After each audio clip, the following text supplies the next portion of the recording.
everybody. I hope you enjoyed those images as much as we have. We'll be talking about what you just looked at in just a few minutes, but let me get started here. My name is Steve Alden. I'm an architect with Nemetschek Vectorworks here in Columbia, Maryland. We're just outside of Washington, D.C.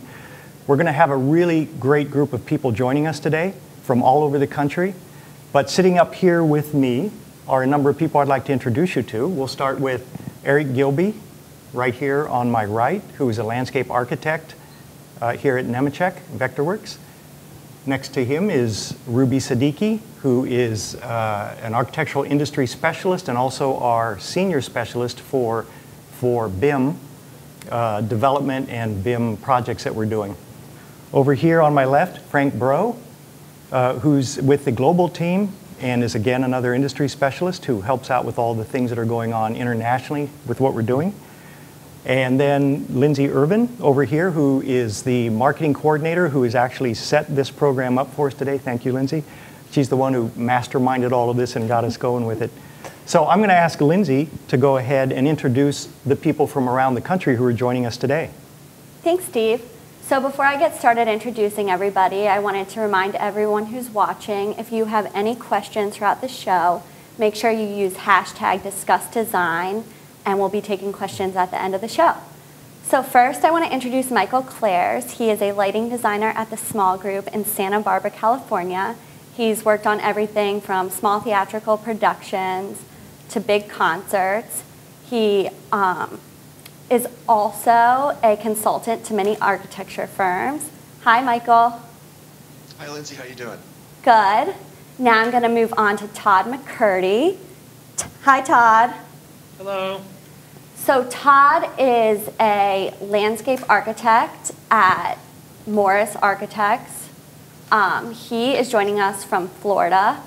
Todd works on all kinds of different projects down there. We also have Rob Glisson joining us from Florida.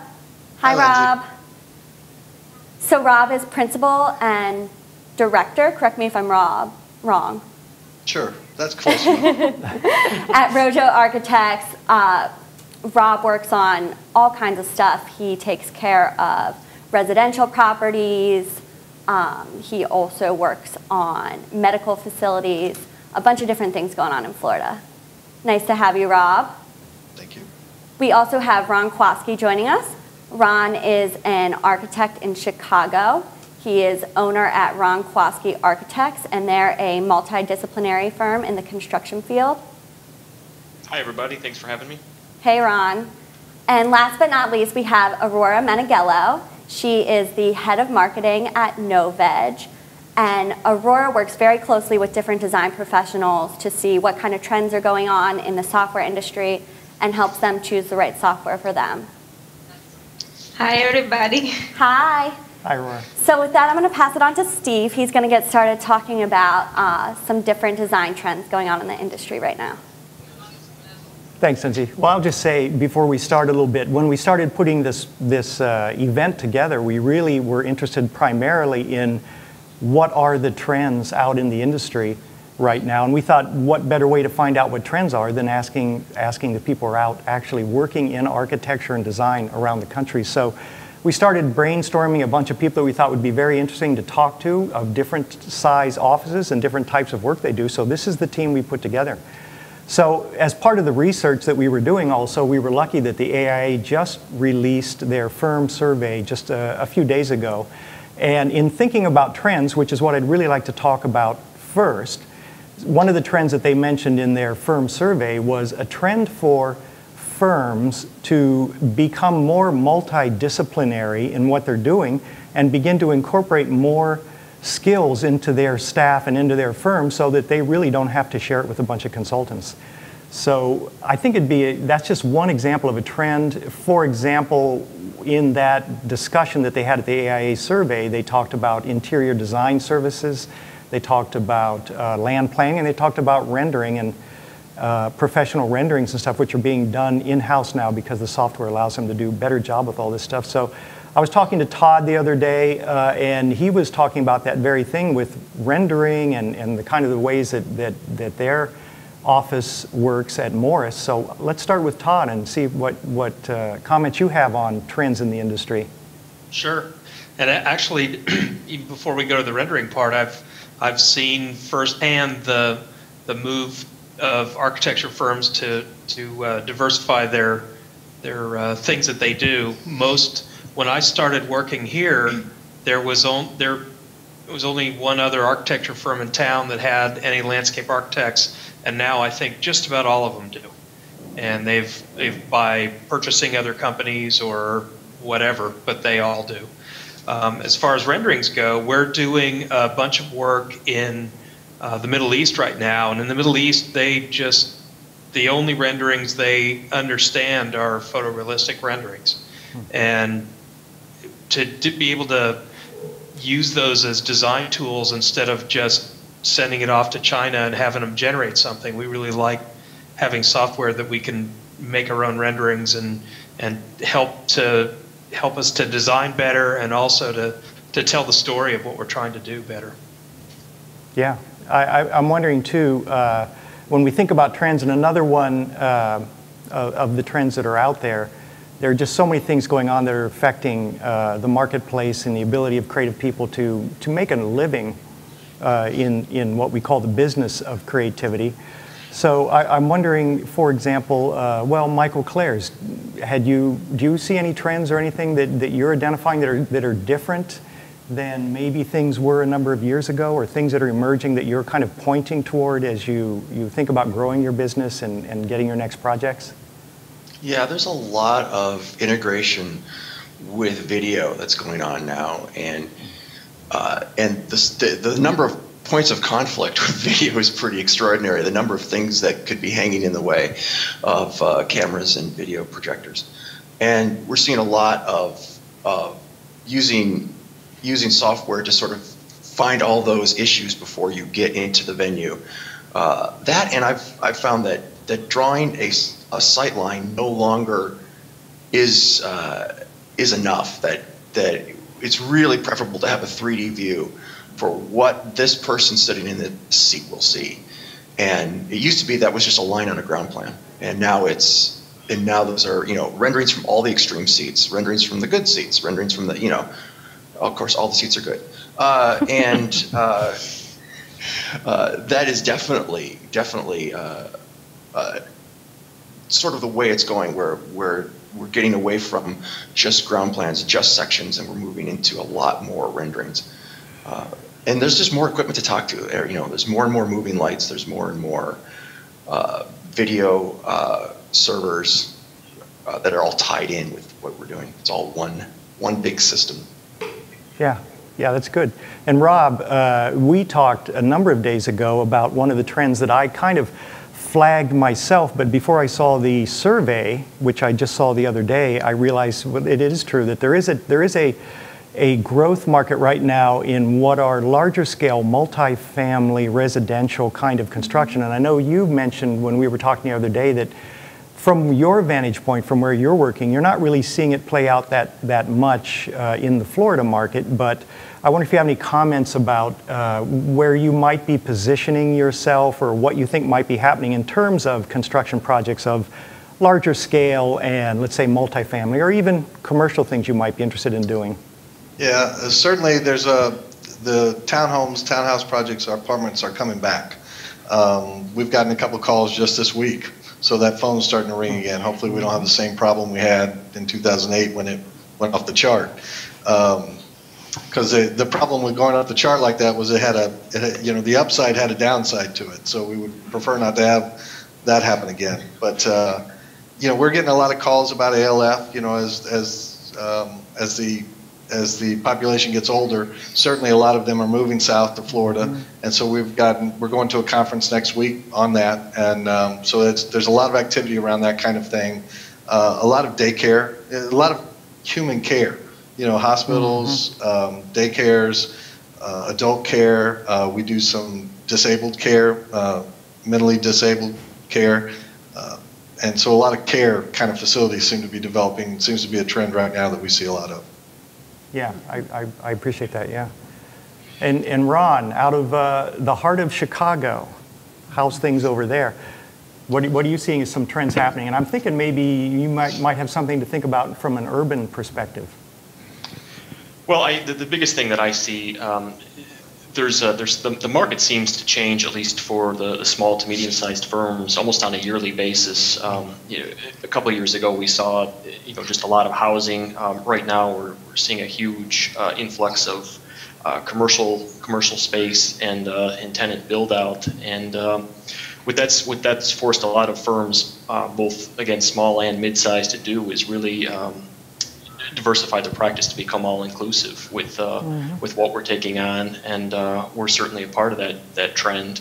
So we tend to see projects through all the way from the preliminary programmatic stages all the way through the construction management, and what that's done is it's allowed a lot of value back to our clients, and it's given us a lot more control. But the most important thing is just the expedience in which the projects can be planned, designed, permitted, and built. It's helped out a lot in a lot of the restaurant work. So. Yeah, I know there's a real trend toward other aspects of the business, like sustainability is certainly an important aspect.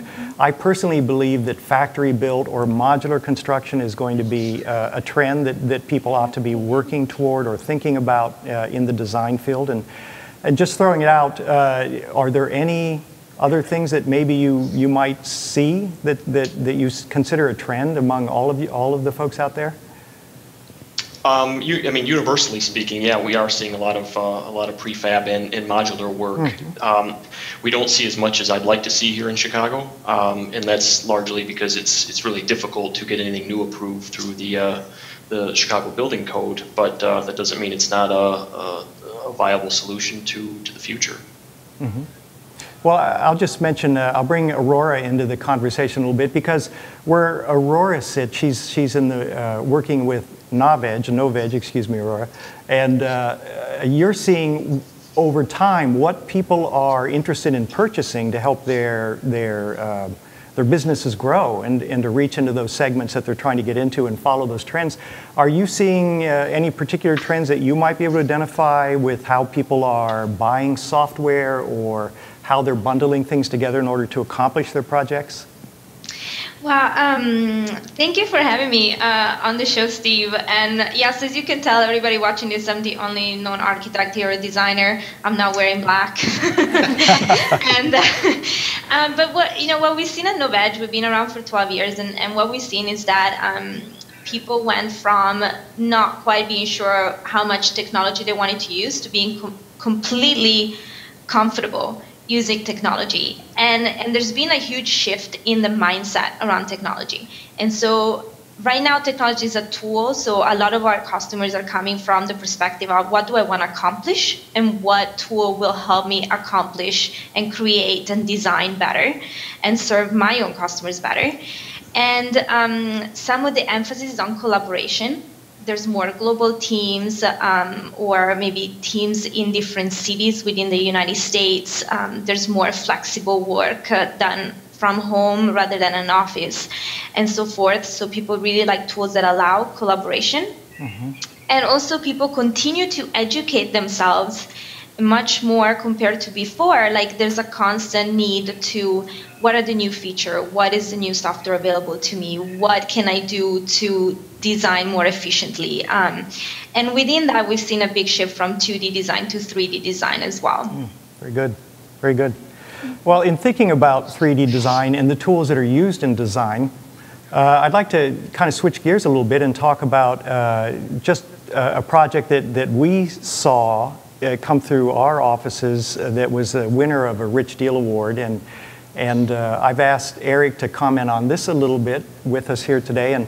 And this will be, I want to talk about this because this is from a student, this is from a graduate student at the University of Pennsylvania.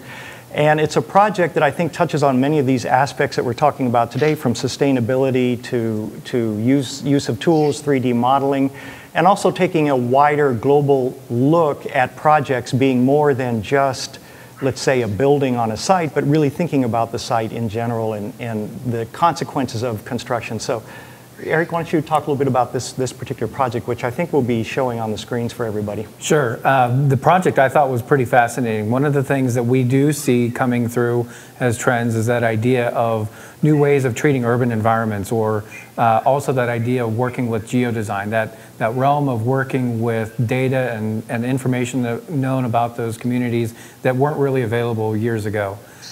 So this project that we're looking at has the makings of progressive thinking for a community. It's Circassia in Colombia, and that was actually the home country from Diego, the winner of the award. Mm-hmm. And what he was trying to propose in this design was a couple ideas of trying to gain that idea of embracing the natural systems that were existing in that community, something that they for many years were turning their backs on. They were treating it almost as wasteland, and now he's looking for ways of trying to make that community more receptive of those natural spaces and making them more publicly accessible. And speaking of accessibility, another thing that he tried to encourage in there was equality for land use. Making sure that the land that's available in these communities are equally accessible by people no matter what class they're in. And so people who might have even been in a lower income bracket could still become stakeholders in community development in this town that he's trying to help with some new planning efforts in. So from that aspect, I was thinking a lot of the projects that Todd's been working on over the years. But Todd, do you have some other ideas from land planning perspective of not necessarily just on social urbanism, but anything else from that you'd like to speak on? Definitely, there's a lot of new stuff, new thinking going on. I mean, you look at things like the High Line in New York. That was a community involvement thing that kept it from being torn down. It's a world-class destination thing that people. It's a huge tourist draw for them now. And the thing that I find really particularly interesting is that pretty much every city in the known universe thinks that they should have a High Line in their city, whether they should or not. And obviously, if you tried to put one in every place, they would not be as successful as the one in New York because that one belongs there. But leave it to people to get inspired by something and want it. I think that's a great example. I mean, just being in New York City, I remember the times when we've walked the streets and you would rather be in the High Line than on the streets in New York City. So it's kind of funny. How about Ron, being in such an urban environment, what kind of trends do you see in urban design that you'd like to speak about? We were actually involved in a competition a while back where we proposed a series of what we'll call pockets throughout the city.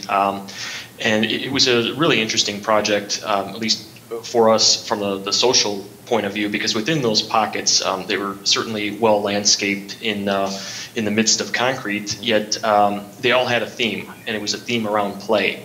So you might have an area that had, or one pocket I should say, having board games. You might have another having theater, perhaps another with dance that might be open to the public or perhaps choreographed. And I believe the final one was we had a combination of skateboard and ice skating for the wintertime, and found an interesting way to combine the two.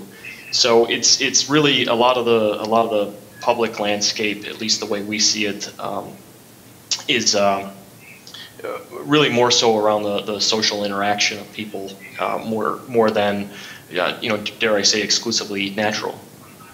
No, I think that's a great example. One other piece that I remembered from a conference that I recently was at was the idea of tactical urbanism, really making that urban experience one that the community can get their hands around. Yeah, to follow up a little bit on what Eric and Ron are talking about, this project that we featured, that we showed a little bit ago from Diego Bermudez, who's a graduate student who submitted this and was selected for the Rich Deal Award.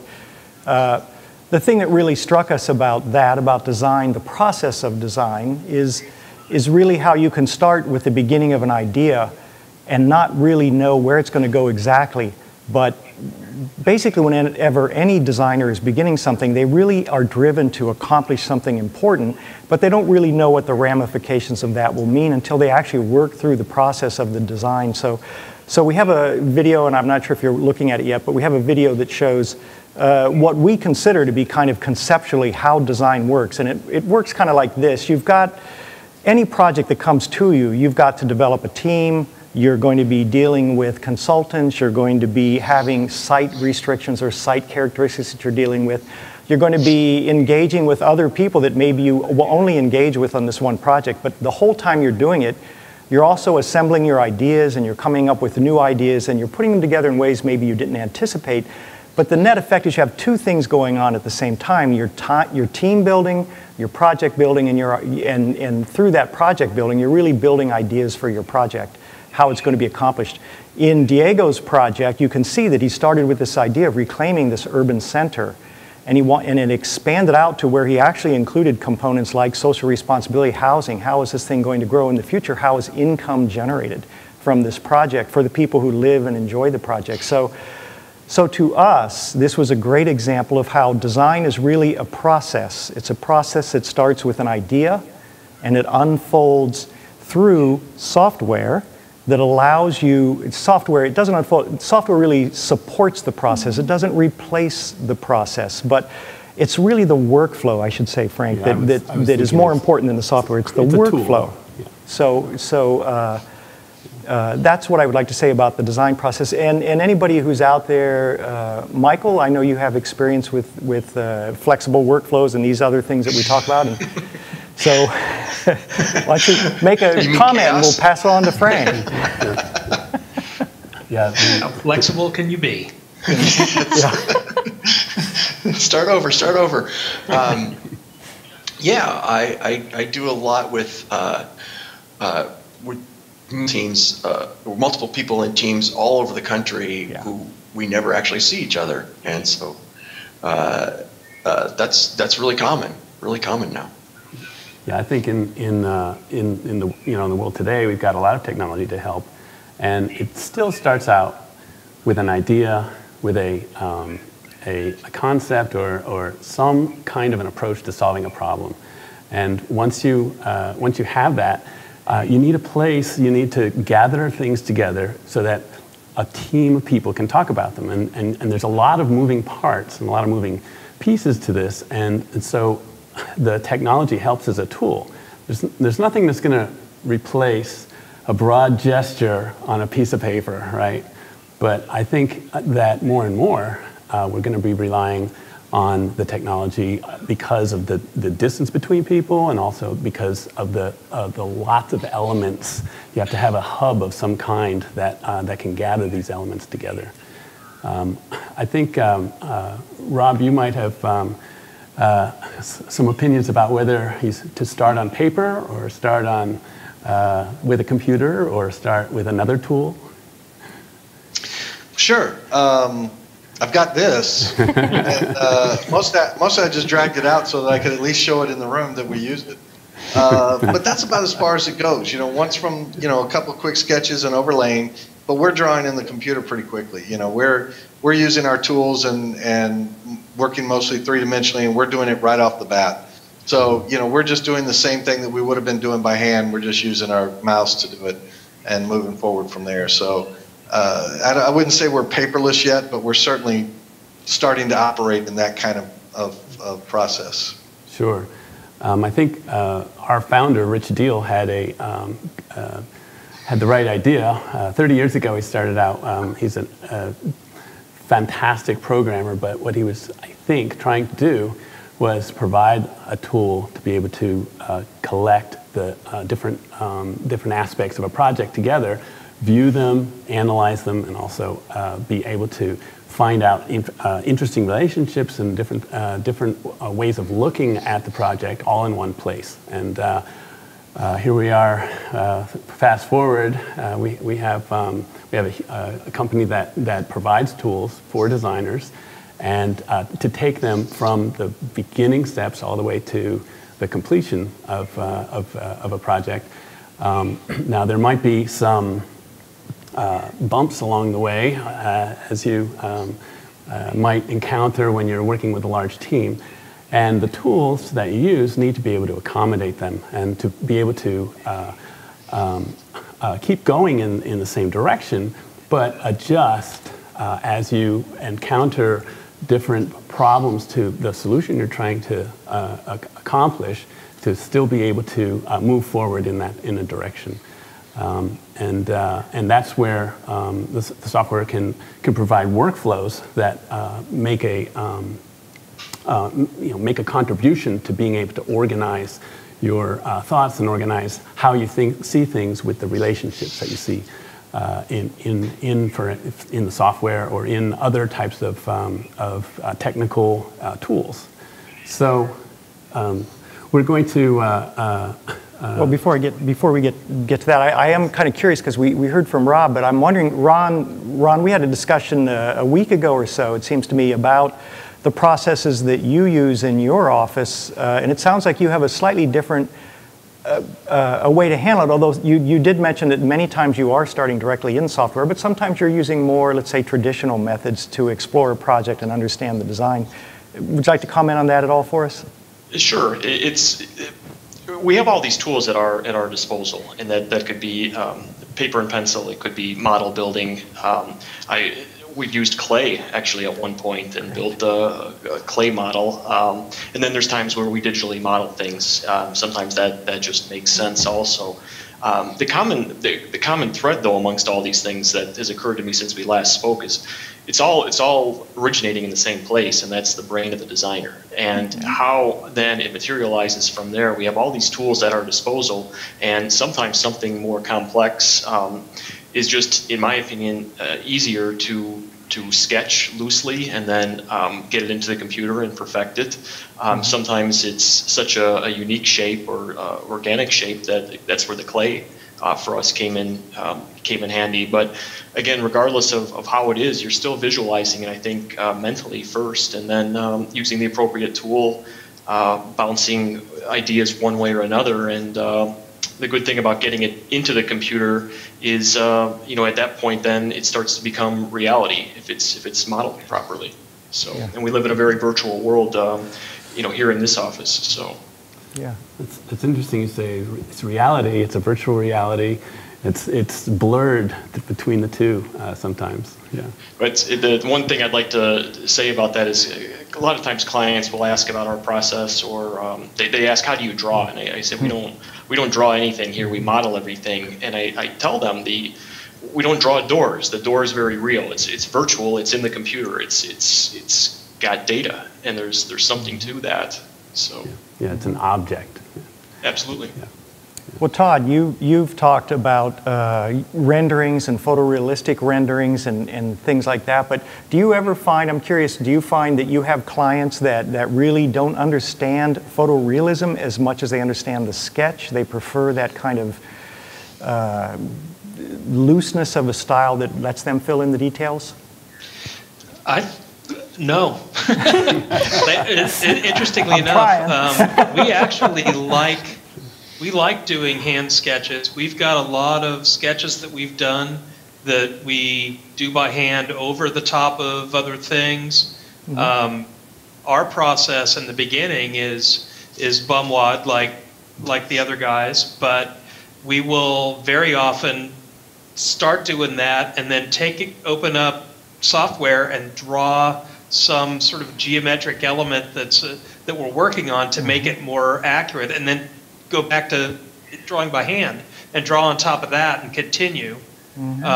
And then there's a lot of back and forth in the beginning. Actually, just the other day, we had a plan that was progressing well in the computer, but we hadn't had enough design exposure to it in 3 dimensions yet, and so we were cutting sections through it in the computer and looking at that. And then once we did that, it's like, we got to build a model of this piece to be able to illustrate, not just illustrate it, but to finish the design. And so there's a lot of that going on, and I've just completely lost Rob. No. That's all right. That's all right. Just no, we're in complete agreement because. Yeah. What we're doing is 3-dimensional and presenting that to the clients. So the more we make it real, virtual in the computer, the more likely that they will buy into it. We're taking those things and making them live. it's pretty exciting. The problem, and we were talking about where this is generating from, whether it's paper or model or whatever. But he was exactly right. It's generating from the brain, and as our tools get better, as the software that you guys are writing for us, as it gets better and better and better, and it makes it easier and easier to make these complex forms, curves. It is great to be able to cut a section through there and move that section throughout the building and be able to see what the spaces look like, kind of almost as if we're walking through them, and that opens up design for us quite a bit. It allows us to start modeling. It lets us bring stuff to the design we wouldn't have done, with paper. I completely agree with what he's saying, and I see that all the time. When you look at some of the the really Starchitect kind of stuff, or just really anything that we're doing, the software opens up the door to be able to think about it further than you probably would have thought about it if you were just doing it on a piece of paper. I think what I'm hearing is that a lot of times the design process involves finding the tool you can get something down as quick as possible. And whether it's a computer or whether it's other forms, it's going to be whatever gets you there the quickest. Yep. Yeah. Absolutely. Michael, I know you do a lot of work on your laptop on aircraft when you're flying around the country. My guess is you prefer the laptop over any media. Yeah, I don't even. Yes, I start in the computer almost always. It starts with it starts with a script usually, but yeah, when I start needing to get anything visual down, I go straight into the laptop and start working, and I find that's much faster. And I can and because I never work with people who are in the room with me, it's something I can share instantly. So we can. I could draw something really quick and email it out in, instantly, even from an airplane. Yeah, and Aurora, I'd like your comments, if you have some, on from your perspective. You'd mentioned training and things that are going on through all the webinars and things that you offer through Novage.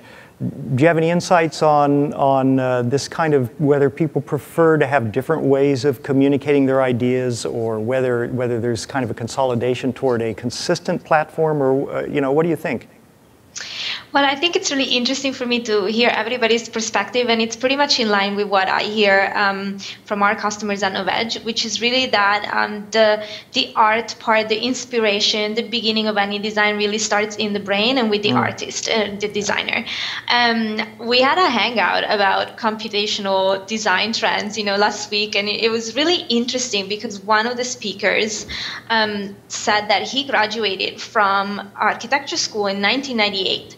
And people were having the conversation, are you going to join a normal office or a CAD office?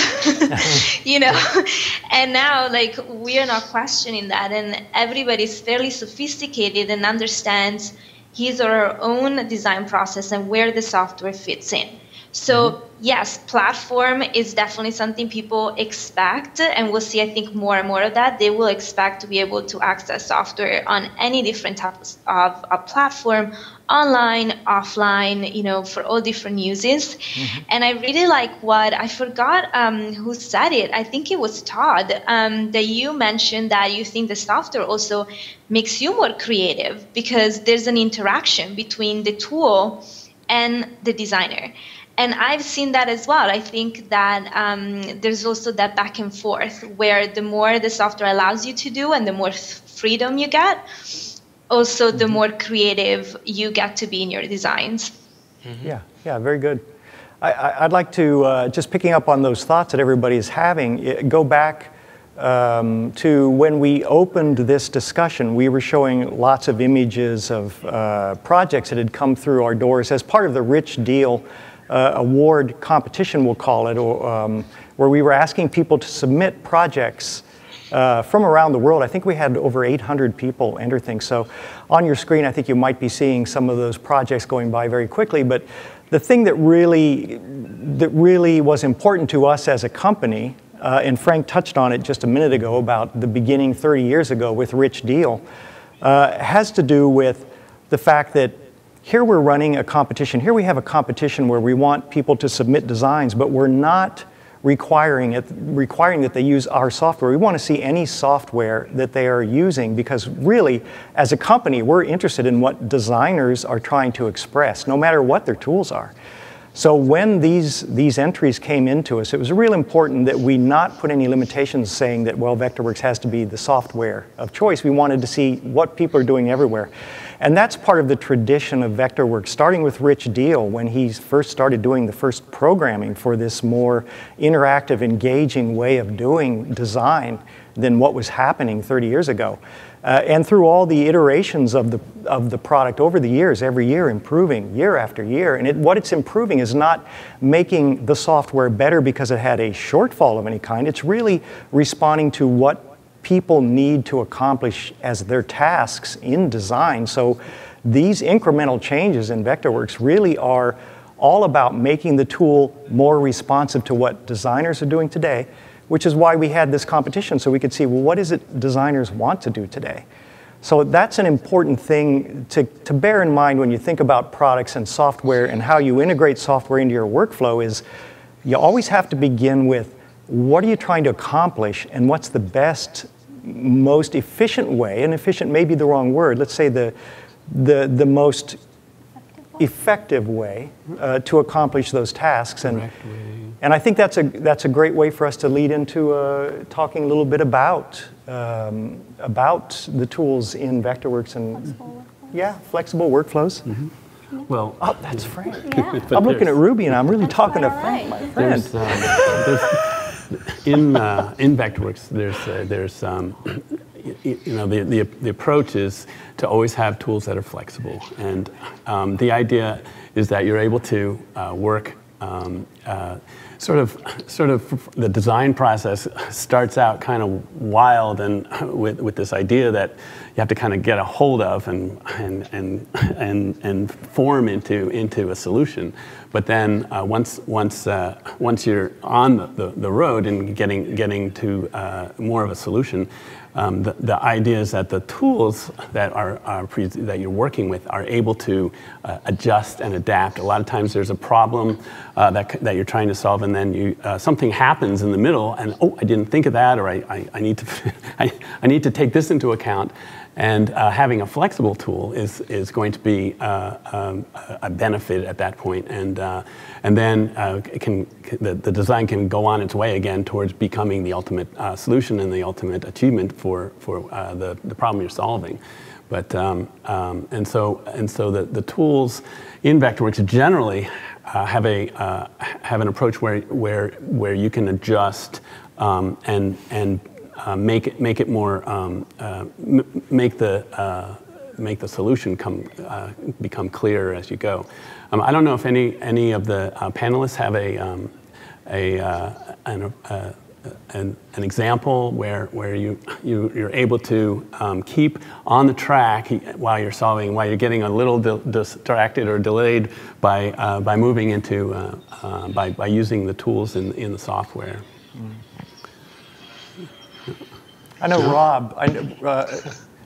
Rob, in particular, we've talked about the use of BIM workflows. This may be an opportunity to talk about how important that is to your business, and I know Todd has some comments about that as well. And pretty much everybody wants to talk about that aspect. I've had some conversations with Michael as well, and during those wild times with everybody across the country, and there's been certainly some times where you're able to adjust because of the tools and adapt to a particular thing that's come up. Yeah, that happens a lot. I think my favorite way of doing that is by just organizing everything into worksheets so that I feel confident to make mistakes as quickly as possible, and know that that they can be cleaned up really quickly with worksheets, so that all my paperwork gets my paperwork can be an absolute mess while I'm figuring it out, and then I can quickly go back and put the wrong things in, know that I'm making mistakes, and then know that I've spelled something wrong, and then sit down all at once and kind of clean it up with worksheets.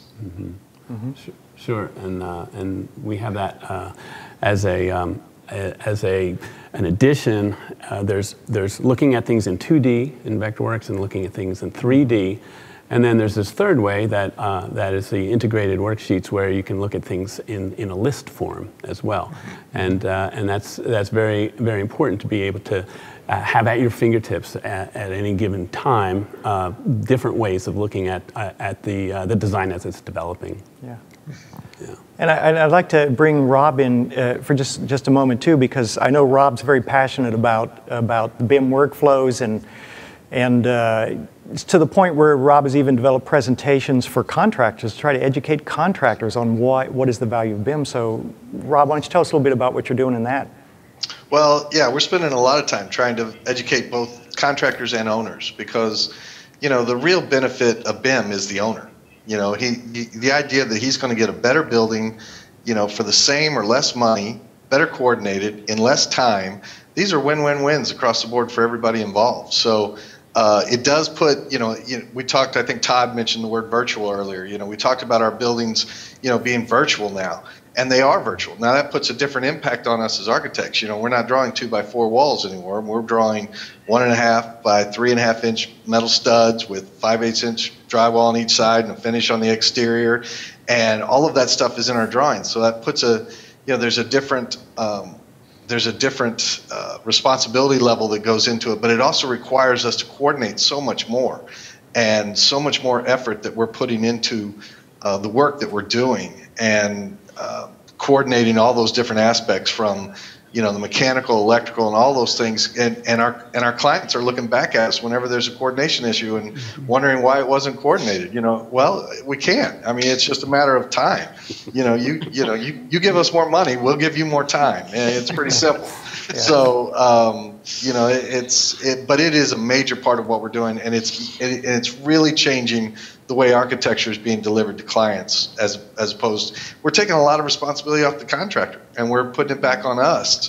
Yeah. And I think that's a good thing. The contractor should be concentrating on building the building effectively and efficiently. We should be concentrating on giving him all those tools to do that. And I think that's a better relationship in going forward, the way we'll deliver buildings. Yeah, and as senior BIM specialist here at Nemetschek Vectorworks, Ruby, why don't you make some comments about, I know we have some other things about BIM, like Todd has some questions about that too. Todd had a few things to contribute about BIM and your view as a landscape architect.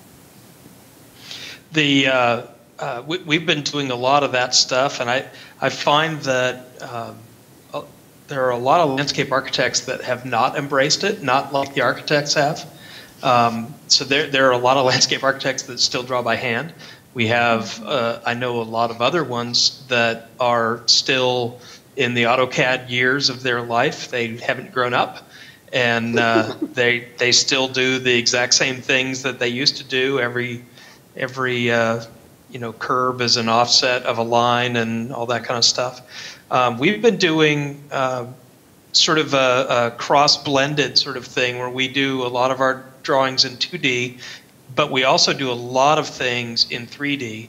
I've found, it's my experience, whether it's true or not, I don't know, but it's my experience that a lot of the things if you model everything in 3D, it just, on the outside, because things are complicated on the it's not as simple as straight lines and walls and a curve here and there. Everything is organic and dimensional, and you can completely blow a model all to hell really quickly if you're not careful. So we are really careful about looking at the pieces that really make a difference.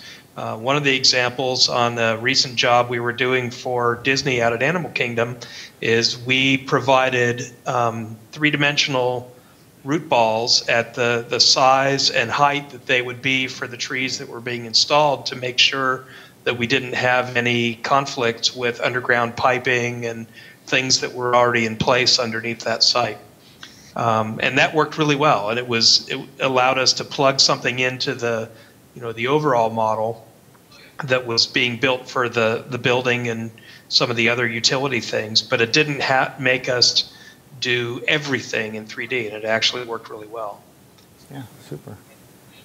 Well, I know Awesome. we're getting up close to our time, but we have so much to cover. Ruby, why don't you lead us through the next part? Todd is bringing up a good point about some of the flexibility of Vectorworks that we also talked about with Frank, just the ability of it to be a tool that really accommodates that iterative process that is so common in design. And whether you're doing 3D mass modeling using tools like the push-pull tool, or if you're starting with actual building objects. In Vectorworks 2015, we have the new curtain wall tool, which I know Ron had mentioned that he was using extensively and he really enjoyed. If you wanted to talk a little bit about that, Ron. Sure, it's a great improvement, night and day actually, from the way we were doing it in the past. We were literally, should I say, stick building curtain wall components and just modeling extrusions, and which included glass and everything else for not particularly complex shapes or designs. And the problem with that was, although it worked out just fine, and we never had an issue with it, the design itself had to start somewhere else because it was just too laborious to tweak things and make minor adjustments even without affecting almost every component in a curtain wall. So the new tool is so parametric that we can do almost anything we want. I don't want to say with the push of a button, but maybe just a few keystrokes and that'll be it. We've also made some vast improvements to our Vectorworks graphic module, which we introduced last year, yes, I believe. And there was also the introduction of the 64-bit application in Vectorworks 2015, which made some huge improvements in general with navigating within the file, in three-dimensional viewing and things like that. And I know that, Todd, you had mentioned that you really enjoyed zipping around in your Vectorworks files with that. Absolutely. It's made a really big difference. And really a lot of that plus the refinement to a lot of the tools and a couple of other new tools that are in there have allowed us to do three-dimensional models of things that we in the past would have struggled to try to build, where it's become easier and it's easier to get the job done, and the quality of the renderings in the new version is just amazing. What else? Well, some improvements to the worksheets that Michael had mentioned. I don't know if you wanted to speak a little bit on some of your favorite new features of Vectorworks 2015. Boy, the 64-bit is amazing. I've done about 3 or 4 projects now in 2015, and I've tried my best to crash it. And it's tough. It's tough to do. It handles mesh objects so much better, like large clouds of mesh objects so much better. And there's some nice improvements in the just in the interface to worksheets. I think worksheets are what people have had a hard time getting going on it because it's a big thing to figure out all at once. But the payoff is so huge on it, and I think this will help more people discover worksheets.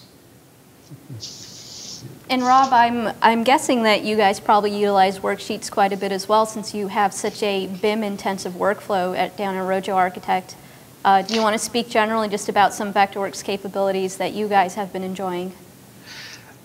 Yeah, I mean, it's the three-dimensional aspect, and with the 15, it's the speed. Speed is everything. As a small office with 9 architects here, speed is everything. And the faster we can go, the faster we can correct mistakes, the faster we can find mistakes, the faster we can correct them and get them out there. So speed is everything. The more that you're able to take care of for us, we're getting to a world where we're not going to need draftsmen as much. And that's kind of how our office is based around just having architects. We don't have any draftspeople here.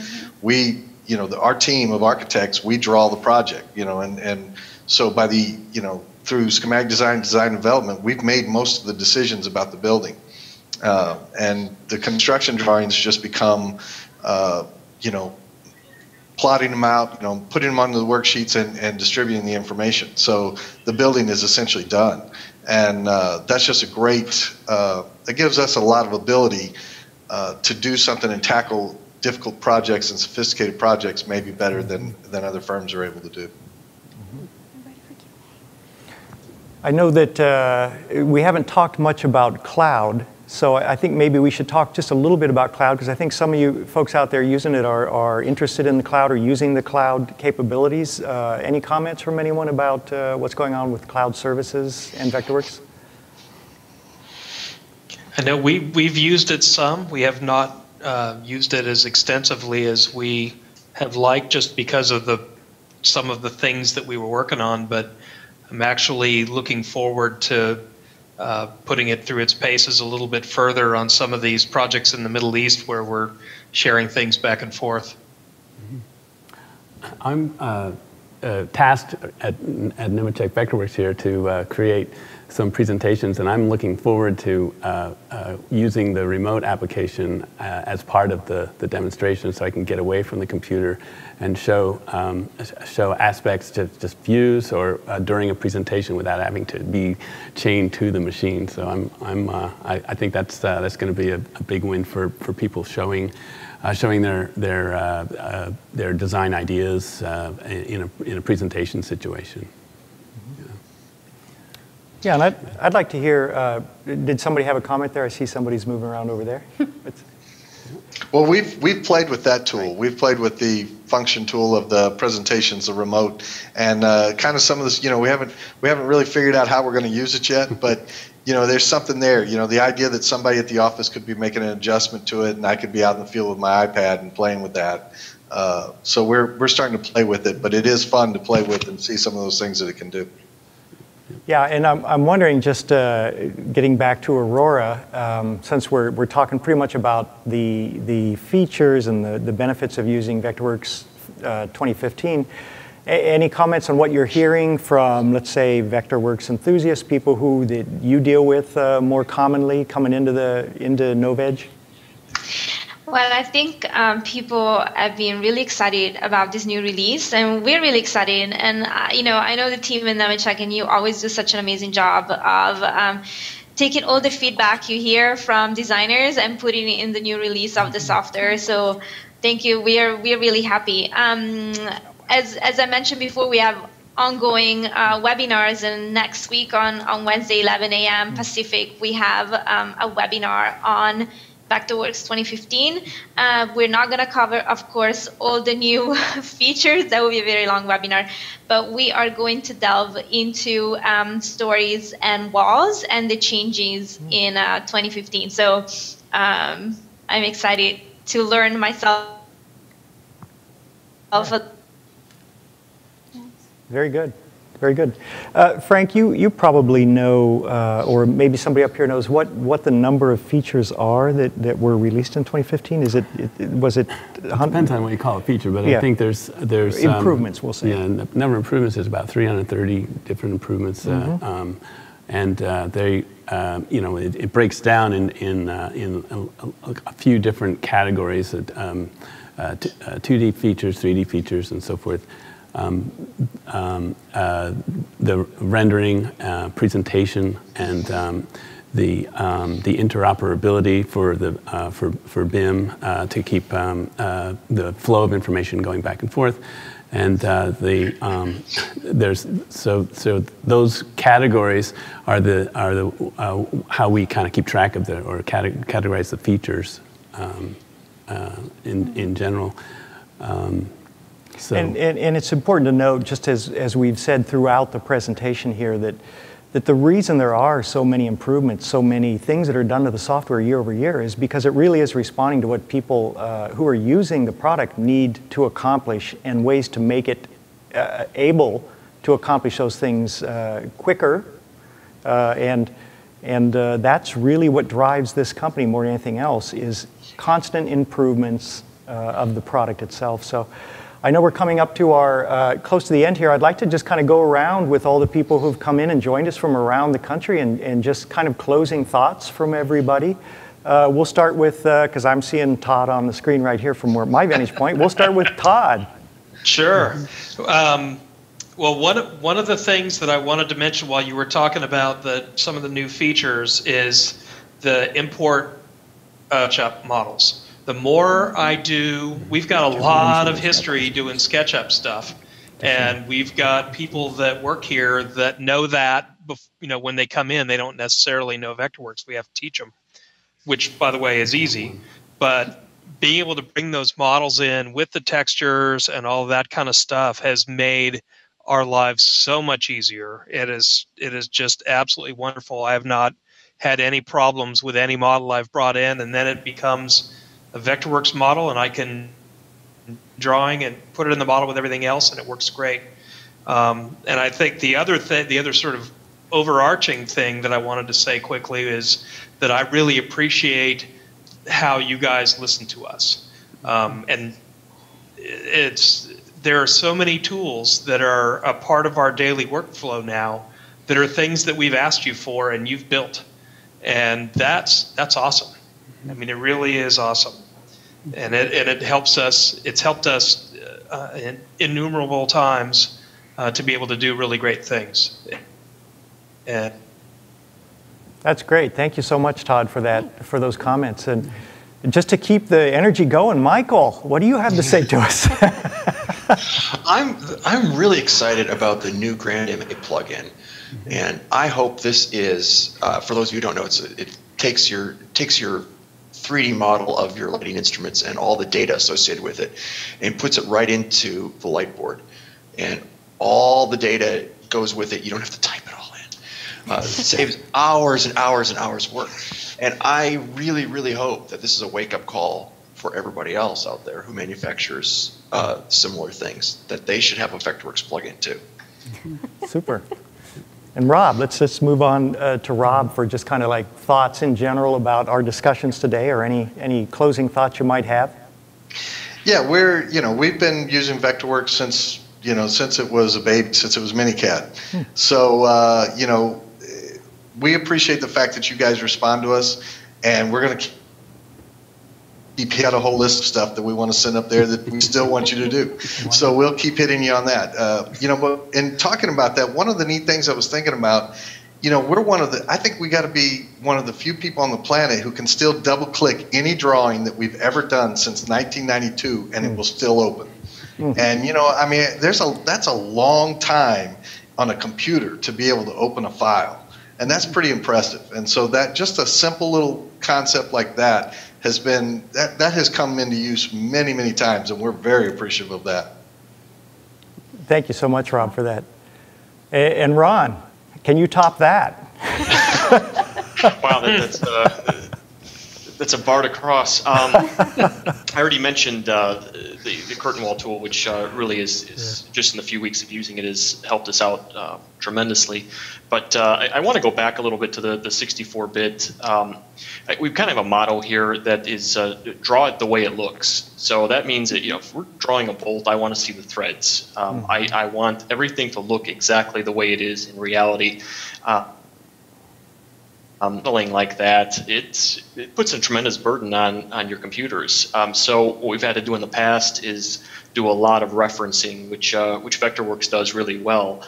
But once we start modeling with detail, a lot of kitchen equipment and things like that, the 2D, the renderings are fantastic.